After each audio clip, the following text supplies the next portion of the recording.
Film लावास्ते के कलाकार पहुंचे लखनऊ। 26 तारीख से हो रही है फिल्म रिलीज। फिल्म के कलाकारों ने मीडिया से की बात। अभिनेता ओमकार कपूर ने बताया कि लावास्ते लावारिस लाशों की खातिर एक होने की कहानी है।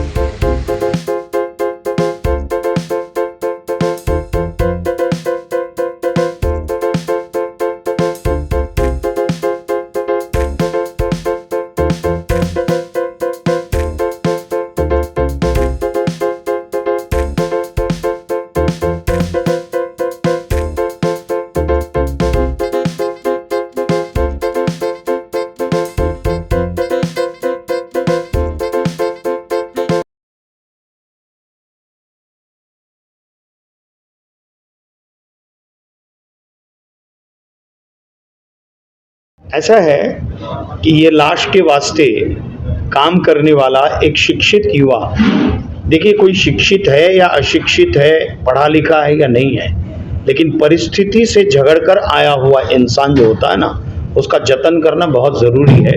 क्योंकि वो पढ़ा लिखा है या नहीं है ये बहुत मायने नहीं रखता, लेकिन वो ज़िंदगी जिया हुआ है, ज़िंदगी को समझ कर आया हुआ है। तो ऐसे एक युवा की ये कहानी है। वो युवा एक ऐसे व्यक्ति के पास आता है जो व्यक्ति भी इस परिस्थिति को झगड़ कर ही आया हुआ है, लेकिन वो अलग रीत से झगड़ कर आया हुआ है। मेरे कैरेक्टर का नाम जल्लाद है और वो और ये ओमकार जो सत्यांश का जो पात्र निभा रहे हैं, उनका मिलन क्या कर सकता है और समाज के लिए भी करना है और समाज के लिए खड़ा भी होना है, और खुद का भी पेट है उसका। ऐसा नहीं है कि वो भूखा रह के वो करे, लेकिन वो कैसे करते हैं, इस चीज़ को कैसे लेते हैं, ये बात जो है वो लावास्ते है। अब जिनके माँ बाप हैं, जिनके बच्चे हैं, लेकिन वो बच्चे अगर समय पर नहीं आते, हाँ टाइम पर नहीं आते उनके पास, तो वो जिंदा लाश ही है। और क्या कहेंगे, मतलब जिनके लिए उन्होंने किया सब कुछ, मतलब अपनी कर्तव्य है हर माँ बाप का, अपने बच्चों को पालना पोसना, उनका अपब्रिंगिंग करना, उनको पढ़ाना लिखाना, उनकी शादी करना, तब तक ठीक है, लेकिन उसके बाद बच्चों का भी तो एक कर्तव्य होता है। तो उस कर्तव्य से भी जब विमुख हो जाते हैं, है ना बच्चे, तो वो माँ बाप भी जिंदा लाश है, या वो रिश्तेदार भी जिंदा। एक बीड़ा उठाते हैं ये लोग, और वो कैसे उसकी पूर्ति करते हैं और किस तरह से वो करते हैं, वो ये विषय आपको सीरियस लग रहा है, लेकिन उसकी जो ट्रीटमेंट है वो भी बहुत ह्यूमरस और बहुत अच्छी है। तो ऐसा नहीं है कि ये बहुत बोझिल और ऐसा, लेकिन आपकी संवेदनाओं को बहुत ही झकझोर के रख देती है ये film 100%। Manoj ji, film message क्या दे रही है? क्या एकल परिवार और संयुक्त परिवार को लेकर के भी कुछ टिप्पणी है? नहीं, एकल परिवार संयुक्त परिवार हो, लेकिन आजकल जो सेल्फ सेंटर्ड लाइफ हो चुका है ना खुद का, कि मुझे क्या मिल रहा है, मेरा क्या स्वार्थ है, चाहे वो माँ बाप हो, रिश्तेदार हो, भाई हो, बहन हो, वो संवेदनाएं भी खत्म हो रही हैं सर। हम हमारे घर में देखते हैं सर, 2 फोन 3 फोन 4 फोन अगर घर में है ना, तो माँ अगर बुला रही है तो बेटा फोन में से बाहर आके उसके सामने देख के बात भी नहीं करता है। ये टेक्नोलॉजी हमारे लिए है, हम टेक्नोलॉजी के लिए नहीं है।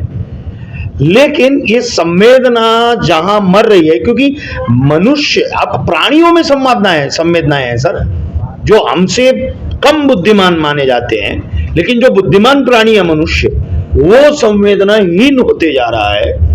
ये भी इसमें से दिखाया गया है। तो इसका परिणाम चाहे माइक्रो मिनी फैमिली हो या जॉइंट फैमिली हो, बट बिकॉज ऑफ शिक्षा व्यवस्था कहो या जो इतने सालों से, क्योंकि मैं हमेशा एक बात कहता हूं, मूल्यों की शिक्षा देना खत्म हुआ, तब से सिर्फ मूल्य का चलन बढ़ा कि मुझे क्या मिलेगा ये पढ़ूंगा तो। लेकिन जीवन के मूल्य जो है, जो हमारी परंपराओं में थे, वो कहीं पर उसकी व्यवस्था, शिक्षा व्यवस्था भी है इतने सालों की, या हम माँ बाप जो हैं वो चाहते हैं कि बच्चे बड़े हो जाएं, ये पढ़े, और वो भी सेल्फ सेंटर हो जाते हैं। तो आई थिंक ये बहुत बड़ा विषय है और इसको मतलब हम बहुत मिनटों तक बात कर सकते हैं इसकी, लेकिन ये बात है जो आपको इस फिल्म के द्वारा भी देखने को मिलेगी, समझने को मिलेगी। और उसके अंदर ये केवल ऐसा सीरियस बोझिल नहीं है, बहुत अच्छे ह्यूमर के साथ, बहुत अच्छे के साथ, और बहुत मतलब हम भी अपनी आंखों से देखते हैं लेकिन उस पर दुर्लक्ष्य करते हैं। हमको भी ये सुनाई देता है यार, उसके बेटे देखो वहां उस शहर में थे, अरे हिंदुस्तान में ही होते हुए बच्चे नहीं आते माँ बाप के अंतिम संस्कार में। मैं एक उदाहरण बताता हूं, एक बेटा, और हम दोनों आ जाइए। आइए जी सर, पूछिए। सर फिल्म में देखा कि आप छत्तीसगढ़ से मुंबई पहुंचते हैं जॉब की तलाश में, फिर जॉब मिलती है, पैसा नहीं होता, सुसाइड करने की सोचते हैं, कुछ ऐसा सीन। जी तो वो क्या परिस्थितियां थी और उसके बाद फिल्म कैसे आगे चली? जी, मुझे लगता है कि हम सब जिंदगी में कहीं कभी ना कभी एक पॉइंट आया हमारी ज़िंदगी में जहाँ में हम अपने आप को बहुत नीचा महसूस करते हैं, तबके में, ओहदे में, और कठिनाइयों से गुजरते वक्त कभी कभी ऐसा लगता है कि यार ये दुनिया मेरे लिए ख़त्म हो जाए। तो हमारी काल्पनिक कहानी है जिसमें ये एक ऐसा पॉइंट आता है जहाँ सत्यांश जो मेरा किरदार है वो ऐसा महसूस करता है कि शायद सबका समाधान, शायद मैं अपनी जान गंवा दूँ, शायद उससे प्रॉब्लम सॉल्व हो जाए। लेकिन जैसा आपने ट्रेलर में उस शॉट के तुरंत बाद देखा कि उसे ये बात समझ में आती है, और हमें भी ये बात समझ में आनी चाहिए कि ज़िंदगी कभी भी ऐसे मोड़ से गुजरती ज़रूर है लेकिन ख़त्म नहीं होती। शायद ऊपर वाले ने आपके लिए उससे बेहतर या बड़ा कुछ सोच रखा होता है।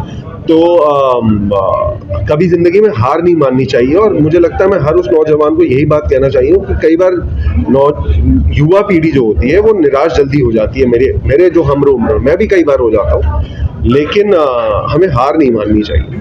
फिर जब वो पहुंचते हैं मनोज जोशी के पास जी, और फिर लाश को, लवारिस लाशों का, जी, उसके बाद फिर क्या?